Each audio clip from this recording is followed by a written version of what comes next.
உணவுங்கிறது எவ்வளோ முக்கியமான விஷயம். ஒவ்வொருத்தரோட பசிய உணர்ந்தவங்களால மட்டும்தான் மத்தவங்களுக்கு சாப்பாடு கிடைக்கணும் அப்படிங்கிற எண்ணத்துல யோசிக்க முடியும். அப்படிதான் நம்ம கர்ம வீரர் காமராசரும் யோசிச்சு செயல்பட்டுருக்கிறாங்க. தமிழகத்துல பள்ளிகள்ல மதிய உணவு திட்டத்தை அறிமுகப்படுத்தி ஏழை மாணவர்களோட கல்விக்கு அடித்தளமிட்டிருக்கிறாங்க. நிறைய பேர் மழைக்காக கூட பள்ளிக்கூடத்து பக்கம் எட்டி பார்க்காம இருந்திருப்பாங்க. ஆனால் படிப்புங்கிறது எவ்வளோ முக்கியமானது.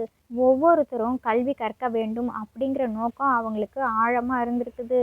அந்த நோக்கத்தோடவே மதிய உணவு திட்டத்தையும் கொண்டு வந்திருக்கிறாங்க. ஏன்னா நிறையா பேர் வீட்டில் 3 வேளை சாப்பாடுங்கிறது ரொம்ப ரொம்ப கஷ்டம். பள்ளிக்கூடத்துக்கு அனுப்புனாவாச்சும் பிள்ளைங்க சாப்பிட்டுட்டு வருவாங்கல்லன்ட்டு பெற்றோர்களும் குழந்தைங்கள பள்ளிக்கூடத்துக்கு அனுப்ப ஆரம்பிச்சிட்டாங்க.